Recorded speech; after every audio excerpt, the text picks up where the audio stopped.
ଗୋଟିଏ ଶୁଖିଲା ଲଙ୍କା ଜାଳି ଦିଅନ୍ତୁ, ଗ୍ୟାରେଣ୍ଟି ଦେଉଛି ସେ ଝିଅ ଆପେ ଆପେ ପଟିଯିବ, ରାତି ଦିନ ତୁମକୁ ଫୋନ୍ କରିବ।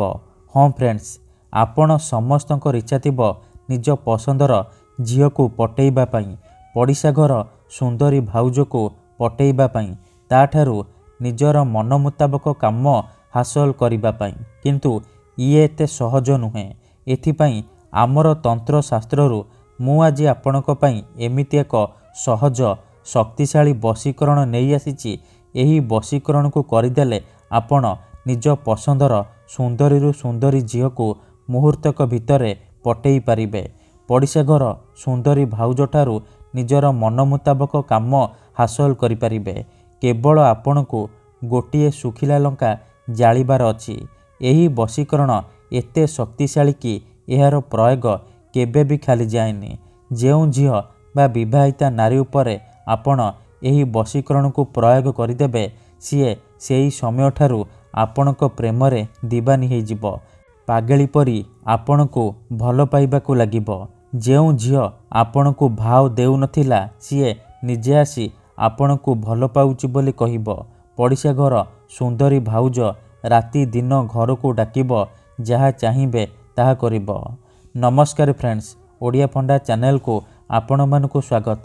ଆଜିର ଏହି ଭିଡ଼ିଓଟିରେ ମୁଁ ଆପଣଙ୍କୁ ଶିଖେଇବି ଗୋଟିଏ ଶୁଖିଲା ଲଙ୍କା ସାହାଯ୍ୟରେ ଆପଣ କିପରି ଝିଅ ପଟେଇ ପାରିବେ।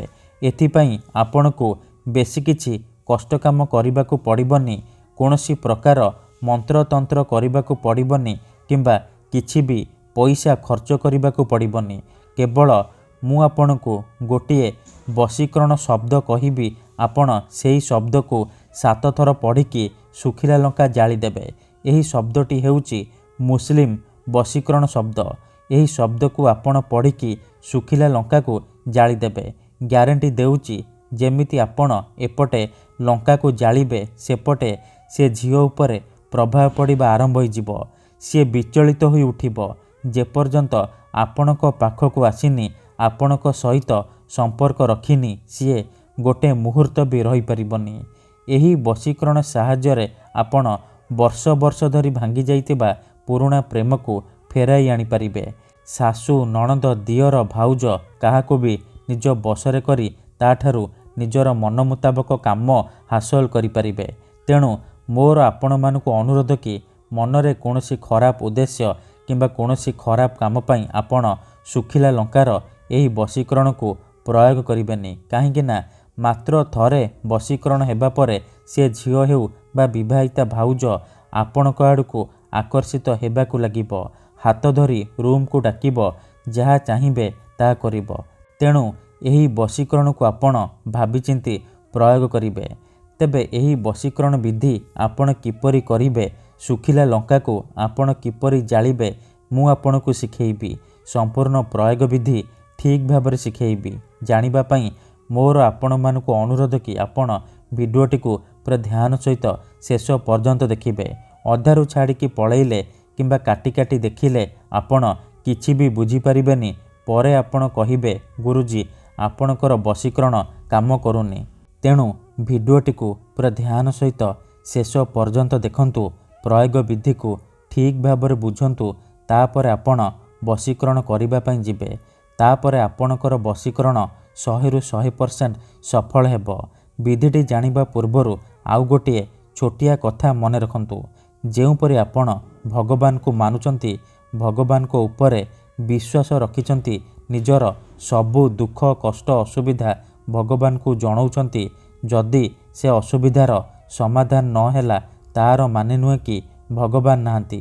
ସେହିପରି ତନ୍ତ୍ର ମନ୍ତ୍ର ହୁଏ, ବଶୀକରଣ କାମ କରେ, କିନ୍ତୁ ଏହାକୁ ଆପଣଙ୍କୁ ସିଦ୍ଧ କରିବାକୁ ପଡ଼ିବ। ପ୍ରୟୋଗ ବିଧିକୁ ଠିକ୍ ଭାବରେ କରିବାକୁ ପଡ଼ିବ। ମୁଁ ଆପଣଙ୍କୁ ଯେମିତି ଶିଖେଇବି, ଆପଣଙ୍କୁ ଠିକ୍ ସେହିପରି କରିବାକୁ ପଡ଼ିବ।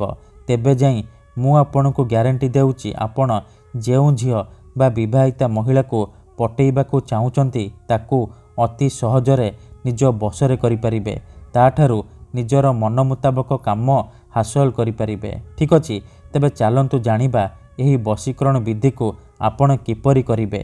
ତା ପୂର୍ବରୁ ଯଦି ଆପଣ ଆମ ଚ୍ୟାନେଲକୁ ନୂଆ ଆସିଛନ୍ତି, ତେବେ ଦୟାକରି ଚ୍ୟାନେଲକୁ ସବସ୍କ୍ରାଇବ୍ କରି ପାଖରେ ଥିବା ବେଲ୍ ଆଇକନ୍କୁ ମଧ୍ୟ ଦବାଇ ଦିଅନ୍ତୁ, ଯାହାଦ୍ୱାରା ଆମେ ଯେଉଁ ବି ଭିଡ଼ିଓ ଅପଲୋଡ଼ କରିବୁ ସର୍ବପ୍ରଥମେ ଆପଣ ଦେଖିପାରିବେ ଆଉ ତା'ର ଲାଭ ପାଇପାରିବେ।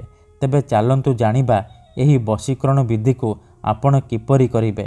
ମନେ ରଖନ୍ତୁ, ଏହି ବଶୀକରଣ ବିଧିକୁ ଆପଣ କେବଳ ଶୁକ୍ରବାର ଦିନ କରିବେ, ସନ୍ଧ୍ୟା ସମୟରେ କରିବେ। ବିଧିଟି କରିବା ପୂର୍ବରୁ ଭଲ ଭାବରେ ହାତ ଗୋଡ଼ ମୁହଁ ଧୋଇକି ଆପଣ ଗୋଟିଏ ଶୁଖିଲା ଲଙ୍କା ଆଣିବେ ଆଉ ଜାଳିବା ପାଇଁ ମାଚିସ୍ କିମ୍ବା ଡିଆସିଲି ଆଣିବେ।